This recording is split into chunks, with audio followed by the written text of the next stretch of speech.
Meetikoo galtaa'imee ija keessa si ilaala akka ajaa'iba.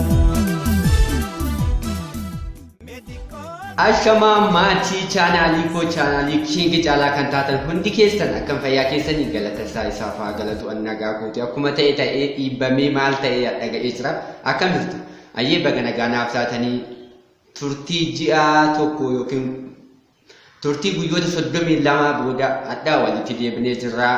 Hundaafuu baga nagaa na eegdanii baga fayyaa naa taatanii baga fayyaa taatanii isiniin jedha akkam jirtu torbeen ji'oonni kun akkam nabra hunduu bareedaa nabra hunduu shaggaadha garuu ani ji'a tokkoof maal waan sinirraa fagaadheef sababa isaa isinitti himuun dhufe jechuudha.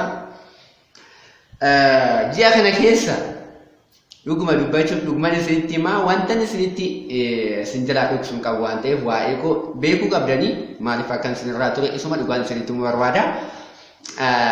Galgala sa'aatii dhuguma halkan jechuudha halkan guutuu amma sa'a 12tti rafna miti biyya keenyatti biyaan sooti kaate sa'aatii 8-9 waan akkasii irra rafnayyuu garuu ani torbanoota darbeen sadeen kana keessatti jechuudha dhuguma yoo guddatin sa'aatii 2 rafaa sana booda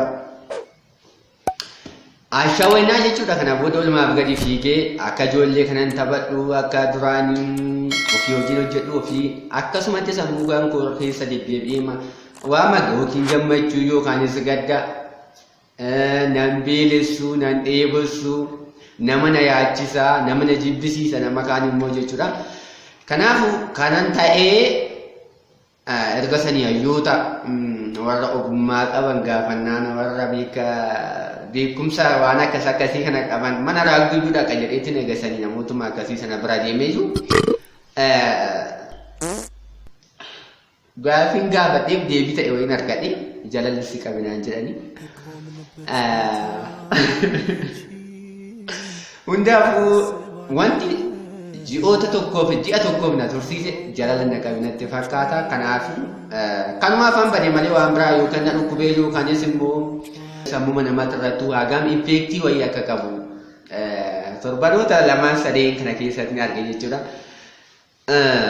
Anaaf jalalli dhibee wayya dhugaa waaqa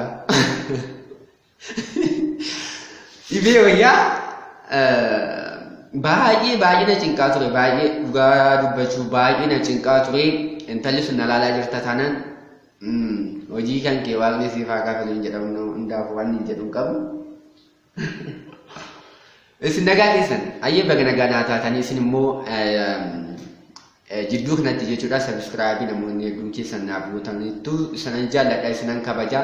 Mucaan kun waa malee hin banne jettanii akkasitti na gargaartanii waaqni isin na gargaaru hin jedha maaliif kana booda hojii kan kootitti hojii isaa noormaalii guyyaadhaan viidiyoo isiniif hojjechuuf waadan isiniin galaa sana malee dura torbee 2 dura kana booda piraankii fi tapha gaggabaabaatiin isinii dhufa jedheetan ture.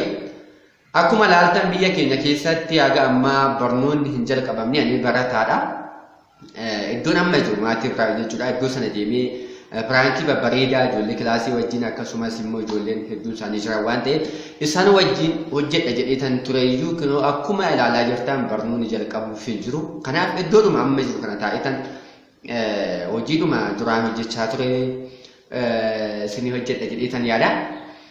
Kanaaf na jajjabeessuu keessaniif fayyaa ta'a yaada gaaffii qeeqa qabdan immoo koomentii jala naaf kaa'a.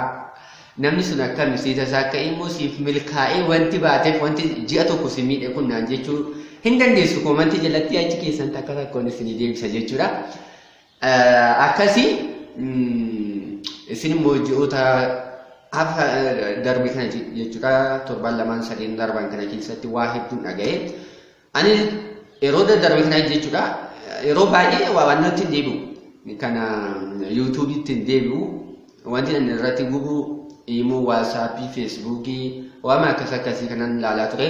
Amma garuu kana booda waan akkasiitti hima hin deebine jedha kallattumaan hojii kan koo hojjechuudhaaf isinitti hima jechuudha. Kanaaf waan akkasii kana keessan ture naaf hubatu jedheetan yaada tarii namni kana dura jaalalli qabee jiraate yoo ta'e jechuudha. Hin beektu jaalalli maal akka halkan dhuguma maal isiniin jedhu halkan akkuma itti ciisu dhabeetan akkasitti hin laaltan miti akkuma ciisu dhabeetan akkasitti ciisaa bulaa nyaata nyaadhu maatii bira hin deemu. Dhuguma manumaan oolaa manaa gadi hin bahu. Maal siin jedhu waan biraa hin dhiqadhu hin dibadhu akka namaa sara. Amma garuu galanni isaaf haa ta'u guyyaa lama dura waan akkasii tura natsaa ta'e sammuu nagaatiin hojii kan kootti deebi'ee jechuudha.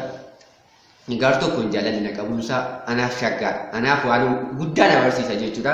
Namni kana duraan maaliif jaalalli namni maaf soba kan hin jedhan dhuguma namni jaalalli akkas nama godhaa kana nama taasisaa nyaata nama dhoowwaa maali nama dhudhuufisaa nama nyaachisu waan akkasii namoonni jechaa turan jechuudha. Waan qallaga wayitan si'aayu amma garuu ilaalee jira jechuudha argee jira wanti isinirraa ga'aa jire wanta isin gochaa ture jaalalli argee jira. Kanaaf na qabuu isaati jechuudha. Gar tokkoon gammadee jira. Gar tokkoon hojii kan koona dhoowwee maatii kan koona jibbisiisee hiriyoota kan koo akka wal agarran taasisee jechuudha. Hundaafuu jaallachuun kennaa rabbiiti jedhama miti. Bagan jaalladhee bagan keessaa ba'ees maatii kan koo isiniif deebi'ee isinan jaalladha isinan kabajaa baay'ee isin jaalladha waan ta'eef kana booda guyyaa guyyaan viidiyoo isinii gadhiisuun fedha jechuudha.